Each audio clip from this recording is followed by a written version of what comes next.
Alright, so let me tell you about the Iridescent Seal of Metatron. It's the add-on that we're testing, that I'm showing. This add-on makes it so that when you send someone in a cage who is tormented, everybody else who is tormented shows up as an auto reading. And you see them for 6 seconds, so it's a little bit more than barbecue. Now, immediately this add-on has a problem. When you send someone to a cage, you don't always have all the other survivors, you know, tormented. So that kind of sucks. Because then the add-on does nothing. And also, if you send someone to a cage where there's many other people tormented, those people can go, rescue, and 2 people lose torment. Hi, Fox. 30 minutes experience in this game, so DM me if you have questions, Kappa. In other news, I love your content. Thank you, Fox. I honestly could not keep up with that, but there's one really nice side effect to this, by the way. Is that an object? Will she go in? That's great. There you go. Are you really teabagging my die? Oh, dude. There's one really nice side effect. When you send someone into a cage, for exactly 1 second, you can see where they spawn. Look. There she is. In this map, it's actually really hard to know exactly where that happens. And we know exactly where she disconnected to. So yeah, that is not an intended feature, I don't think. If it is, well, that's weird. They actually patched that feature out of the game. They don't let you see where your cage survivors are anymore. But you can do it with this, because technically the person on the cage is still tormented. So after the animation of appearing, you see them for a second. Hello. So that's a really nice utility. If you want to, you can go there and immediately defend them, and you'll always know where they are. So when you get the notification like that, that tells you that someone's been uncaged, you'll be able to. Nice. I know where they are. But maybe lose the chance.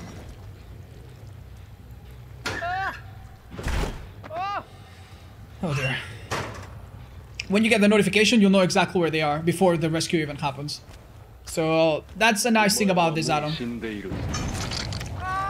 If you want to get as many people tormented as possible, I recommend that you bring the mannequin foot. The mannequin foot makes the trails on the ground, instead of lasting 75 seconds, they last 95 seconds. That's a minute and a half and then some. So what I recommend you do is, around loops, just do this, you know? But just put a little bit of trails everywhere. Eventually survivors will either have to avoid those loops and die, or go into those loops and then die and eventually get tormented mega fast as well. Okay, dude. Thank you for that. We could have let her. Nah, I think that might have not worked. Anyway, basement, not here. The reason why I had Enduring and Nemesis is because if I get pallet stun, I see their aura thanks to Nemesis, and then I could, you know, send them into a cage, and they wouldn't hear my terror radios, so I would know exactly where they are.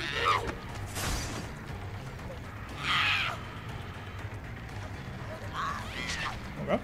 And you see, you just live a little bit like this. That art. I'll show you what it looks like. Hold up, let's see if she stuns me.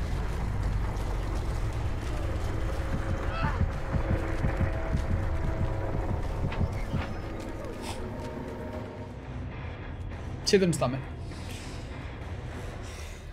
Well, you get the idea though. You get the idea. They did have an object obsession.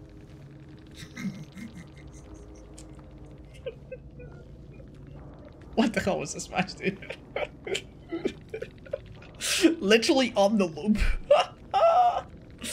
Oh god, that was so funny. Oh well, there you go. That's honestly it in a nutshell. You see the autos of everybody else, which can give you some info, and you also see the exact location of where the cage survivor is.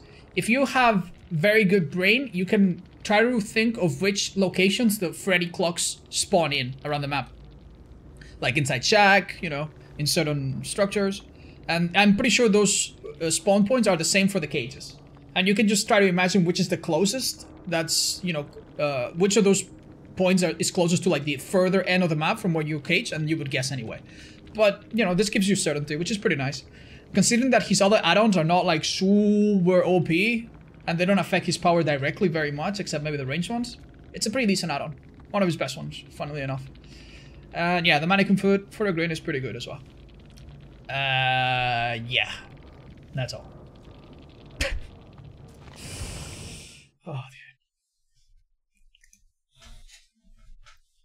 Hey, if you could change one pink add-on, what would it be?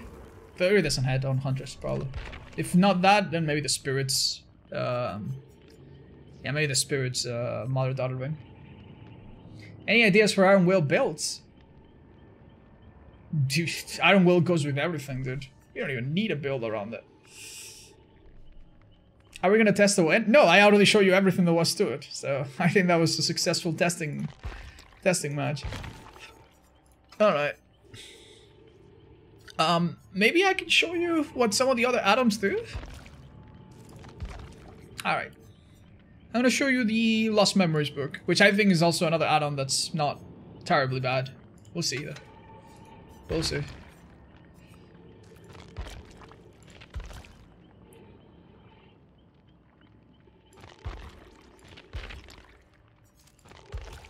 We're gonna bring Sadabus for Lost this time around. I'm all ears can stay, honestly. It will go well. And why would you put... Enduring can be alright by itself. Maybe I could run Discordance or something else. Tinker's an idea too.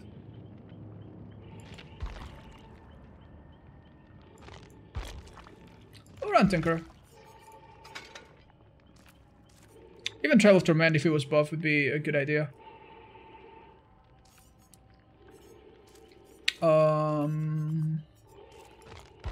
Yeah.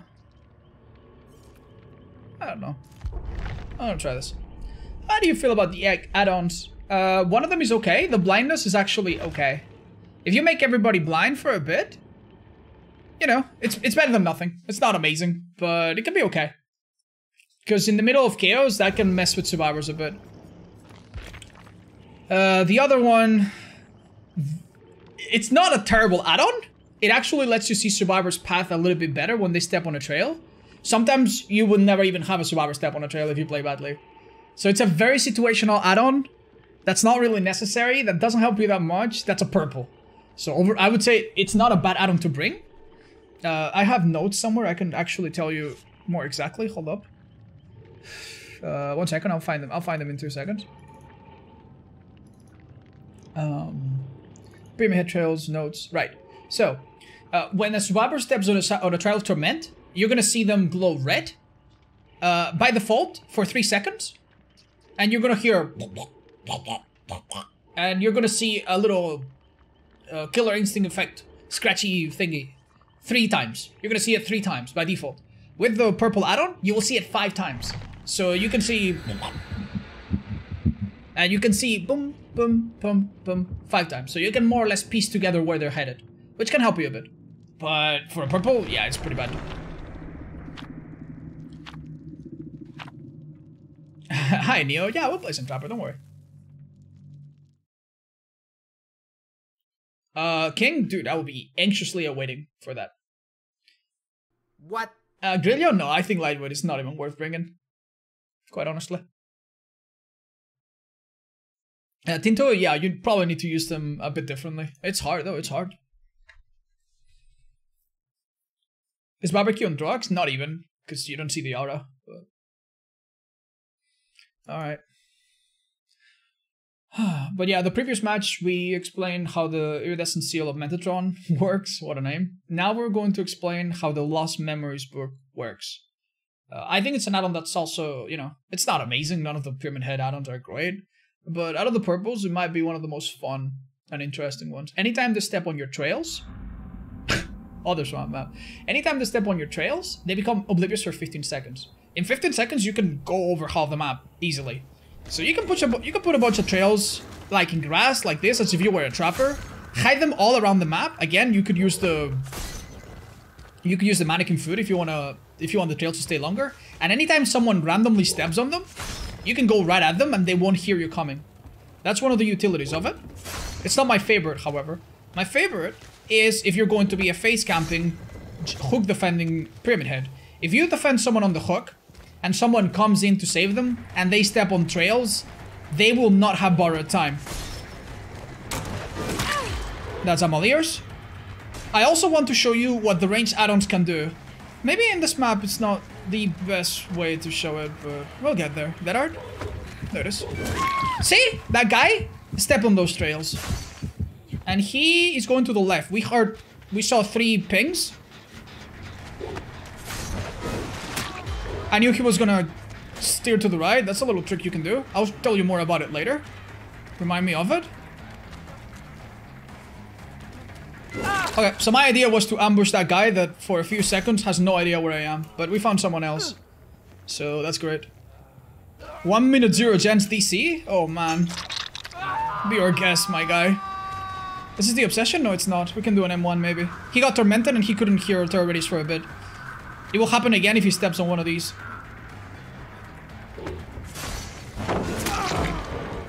M1 would have been better for say the best for last, but we're not in a rush. Look, exactly the same. He doesn't know exactly where I am. I'm gonna come all the way around, and he'll probably be in front of us. Oh, he's been smart. There he is. 0 clue we're here. Nice. We can send him off now. Yeah, the other add-on that I'm running is one of the most easy to understand add-ons. It's the Burning Man painting, I think it's called. It's the add-on that extends your range. Basically, you go from 8 meters, which is your default range, to 1.5 meters more. So you go from 8 to 9.5, which is really good. Bye-bye.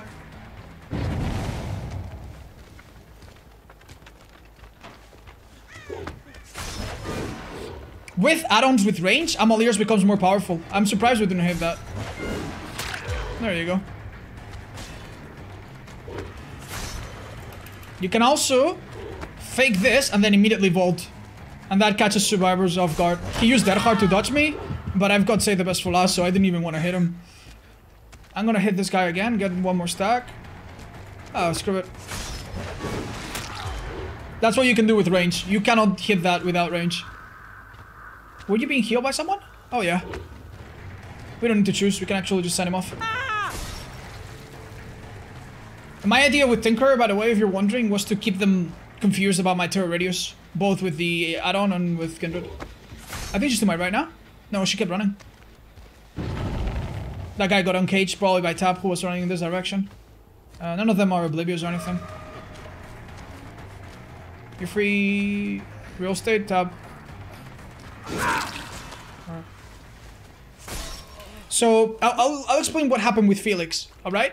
Many survivors, when they are being chased by Pyramid Head, they look behind you, and they try to dodge, right? And they're usually very unpredictable. But there's one pattern I've noticed that will help you get hits guaranteed, right?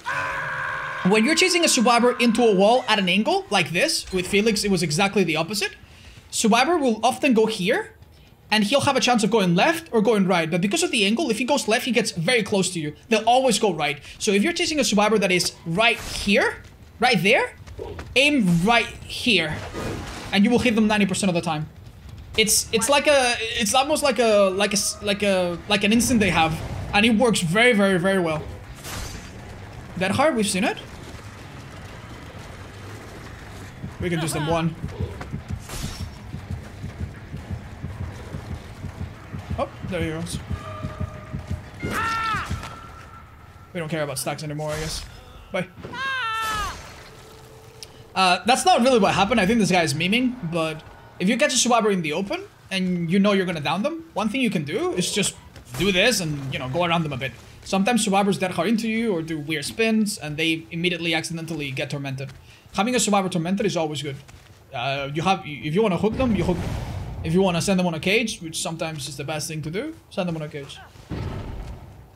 The $1 million question, of course, is Otzdarva, when do I send them on a cage and when do I hook them? If you have something that you can immediately do,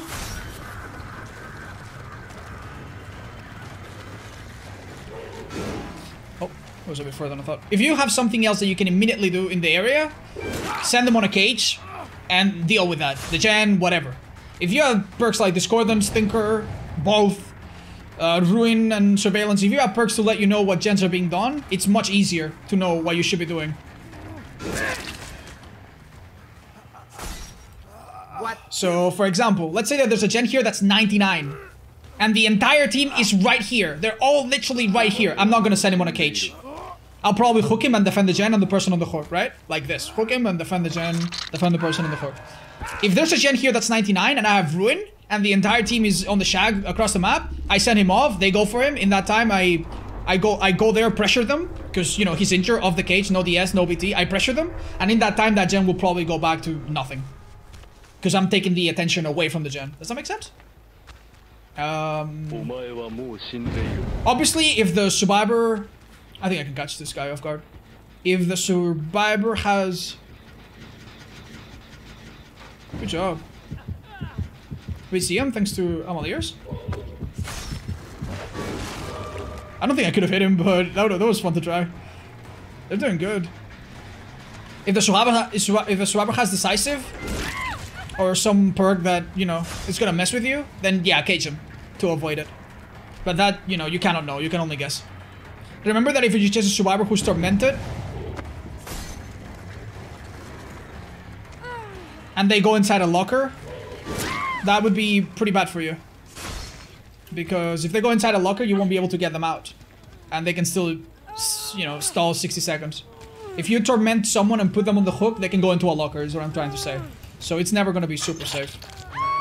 Now, some other tips from the top of my head. There is a way to hit survivors. He's right there. Is that hard? Oh. How did he use it?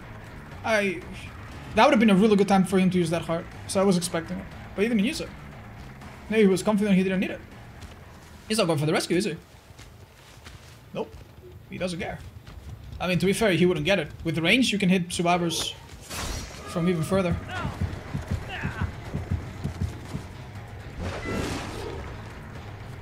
Alright. What are we gonna do? What?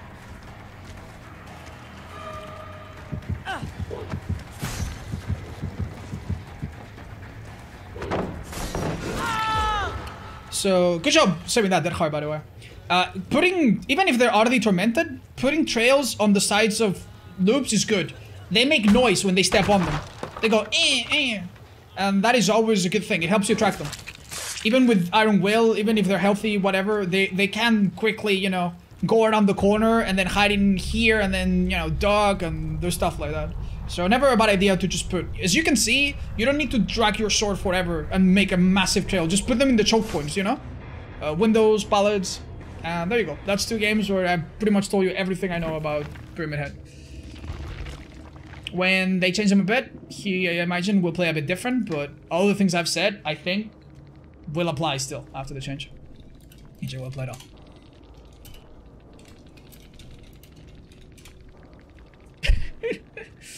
One minute 0 gen DC. Oh, dude, what a guy! I want to check his profile. Let's see what kind of comments he's got.